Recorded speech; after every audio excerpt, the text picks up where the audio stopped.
Yo, what is up guys? Guido here, back again with another mini bike video. And in this video, if you didn't watch all the other videos I've made of this mini bike revamp series, we just finished building and putting back the motor, getting it all back together and getting it ready to go for this bike. And in this video, we are going to be pretty much stripping this bike down, fixing some of our welds, and doing some touch-up paint, and pretty much just getting this frame ready. So with all that said, what we're going to do is I'm going to start by getting this frame legit, doing some touch-up paint, and also fixing some of the shoddy welds that were done on here. All right, so what we are actually going to do here is we are going to grind some of this down and re-weld the frame here. So what we did is we cut this out and we pretty much just made a little slit in the frame pretty much, and you can see on the other side it's just straight down. So we pretty much notched this thing.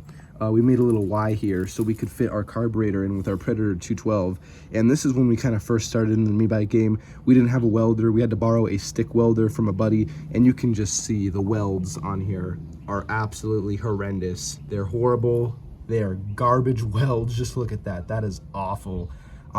Thankfully this really isn't too big of a deal on here, because it's still pretty structurally intact with the framing down here and all around, but it is still a big deal to me, and I would like this to be legit. And it looks pretty bad on this side. You go around on the other side and it looks even worse. You can just see that this just awful.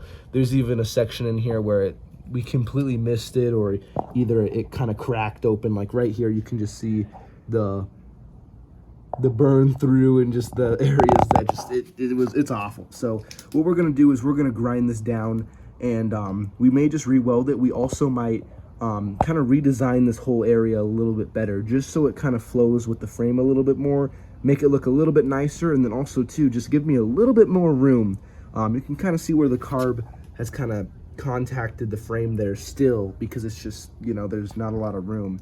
So we may do a little bit of a different redesign here as well, just so there's even that much more room to get the motor in and out, and just while it's mounted in there. We're also going to go ahead and check up on this foot peg here. This is when we had the stick welder too, and we just needed to do a quick little weld and extend this for the motor, because the motor sticks out further, and you can see those welds are pretty questionable too.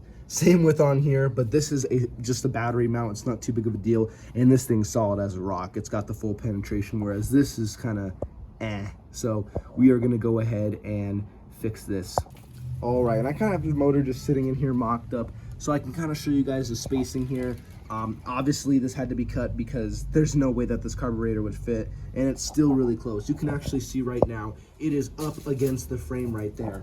And the reason for this is before, when this was mocked up and mounted up, it was very close, but there was never really any, it was never up against it. Maybe at a time or two it was, just from the motor shifting, or at max revs or whatnot, just vibrating, maybe it got kind of close to it. That's why those marks are there. Or either from it just taking it in and out, it scuffed it. But it was always like very close to it. And how I kind of achieved that fitment is having this carburetor at a cockeyed angle on the manifold, so it would provide as much clearance here as possible. The only thing with that is it was not lined up with the manifold at all, so it wasn't very performance wise. There wasn't a lot of flow. I would say maybe 30% of it was getting cut off by the manifold. Now with the carburetor aligned 100% with the manifold, so it's 100% flow from the carburetor to the manifold and then to the head, which that's how it should be, of course, for maximum flow and maximum power. It is obviously up against the frame. Like I said before, the way I had it set up, it was cutting off a lot of the flow, and like I said, maybe 20-30% of the carburetor manifold was not lined up with the actual intake manifold, so I'm losing power just like that. And also too, just for maximum flow, of course. So now with it being 100% aligned, like I already stated, it's hitting. So that just gives me another good reason to redesign this whole thing and get even more room out of this whole frame deal here. Now the only real way to do a motor, a Predator 212 like this, without cutting your frame, is if you did like Predator 212 and then you did like one of the intake different intake manifolds that's like bent, so it brings it out this way, so then it's not up there. The only concern with that I just don't really like is it's just kind of more in your way. Depending how big you are, it's going to be kind of more you know, in your way with your legs and stuff like that. Say if you need to get off your bike or whatnot really quickly, it could be, you know, possibly in the way. So that's just the reason why I don't really like those, and that's kind of why we decided to just cut the frame instead.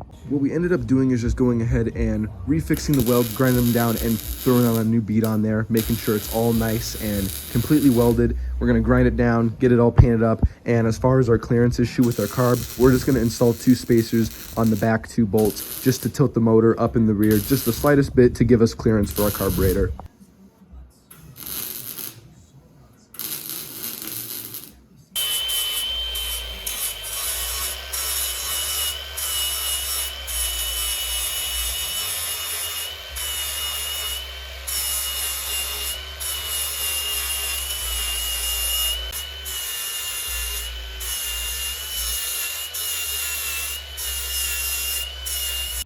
All right, so you can check it out. You can see where we went and re-weld and grinded down the welds. You can see that is much better, and it is all the way welded all around. So this is nice and solid, ready to go. I just need to coat of paint on there, and then we are good.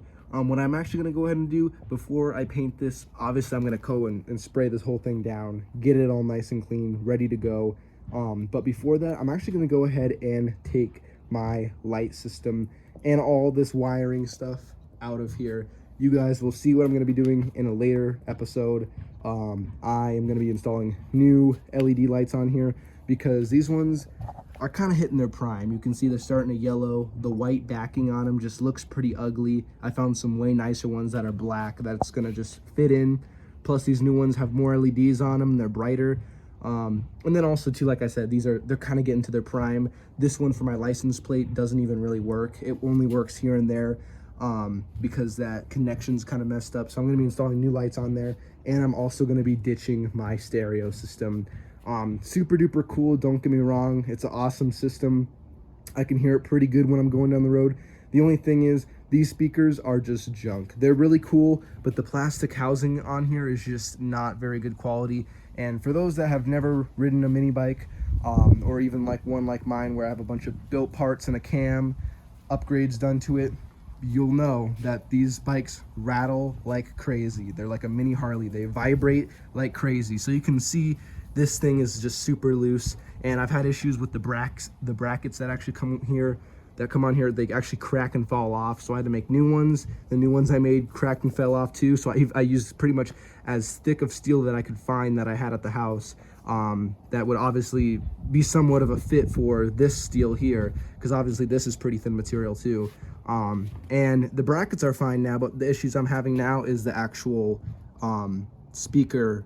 You can see the brackets are on there nice and strong, but the plastic on the speaker is starting to crack. So I'm going to do away with those. Obviously I can't be on a ride and have this fall off on me. I mean, what am I going to do? I'm gonna have to just cut the speaker off and ditch it because I can't carry it with me. And this needs to be my daily driver, you know, my 100% legit. I can't have something like that falling off. I can't believe when I was on the 2022 hood ride that didn't fall off. I'm very surprised it didn't. But this is kind of just my wake-up call. I don't want this falling off when I'm riding. So I'm going to go ahead and remove all of that. All right, and like I said, these speakers on here, they're junk. They're garbage. The plastic housing is awful on them. And the only right way that I can really think to get them off is this. And yeah, that just shows how cheap that plastic was. Obviously I kicked it, but yeah, it was on its last legs. That one just bent the metal. Oh well. Anyways, I'm going to be doing away with the stereo system, as you guys know. And now the next step is pretty much to just undo all of the spaghetti that I have wrapped in here. I'm going to be doing a whole new light wiring harness, so I can just take all of this out. And then along with all the lights that are on here, I can just rip this off. All right, and you can pretty much see all the wiring I ripped and yanked out of this thing, along with the tail lights. I left my front LED on because I'm going to reuse that, and I just pretty much just cut the connection for that. And then this is for my kill switch, obviously, but everything else that's on here is all cut off. All the old stereo system and the white the wiring harness and stuff for the light and everything. I left the switch on there. The new one that I have came with the new switch, but I don't know if it'll fit in that hole or whatnot, so I just left that one on there just for now. But other than that, all the lights are all off of this thing. And you guys will see a video later on me installing the new lights, and it'll be kind of like a mini how to install lights on a mini bike video. Although I already have one, you can click in the top right here, and that'll show you how to do a full light system setup on a mini bike. But obviously I'm just going to show probably a little bit of it in this whole series that I'm going to do. But with all that being said, I'm going to go ahead and remove my seat, because under my seat I have the amplifier for this whole stereo system, and this thing, I mean, weighs quite a bit just for the little thing that it is. So I'm going to go ahead and take the seat off real quick, remove that, and then I can get the rest of these wires and stuff that are all on here off, and then I can go ahead and spray down this whole bike, get it all clean, and then go ahead and do some touch-up paint on the parts that I ground down and re-welded. All right, you can see I just took off the amp from underneath the seat here, and like I said, I mean, this thing weighs quite a bit because it's just, you know, it's a speaker amp and stuff. But now the whole stereo system on this bike is completely stripped. I'm gonna just leave the seat off just because it'll be a little bit easier to just wash it and everything. I don't gotta worry about getting the seat wet. So I'm gonna leave the seat off. I'm gonna clean up my mess here, and just start washing the bike, get it all nice and clean, get all of the, you know, dirt and loose grime and stuff on here, off of here, you know, and then do some touch-up paint, and then it should be ready to go. All right, so the frame is all prepped, all ready to go. I cut off my rear fender tabs as I'm not going to be using them anymore. I just never ended up just cutting them off in the beginning, so I cut them off. Everything's grinded down, ready to go, ready to get repainted.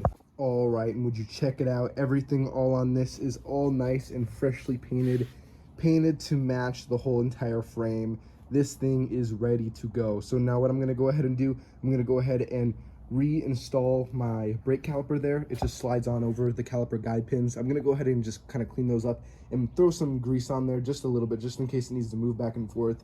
The caliper can move back and forth freely, and then obviously just kind of re-guide that hydraulic brake line down to where it mounts up down there. All right, and check it out.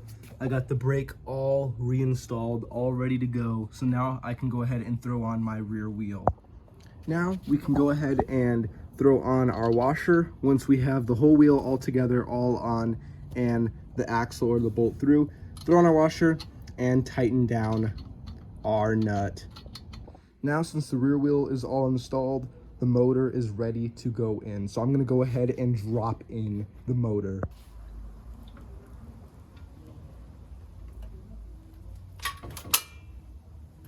All right, and we got the motor all mocked up of where it's gonna be, ready to go. I just have to throw in the bolts and tighten them down.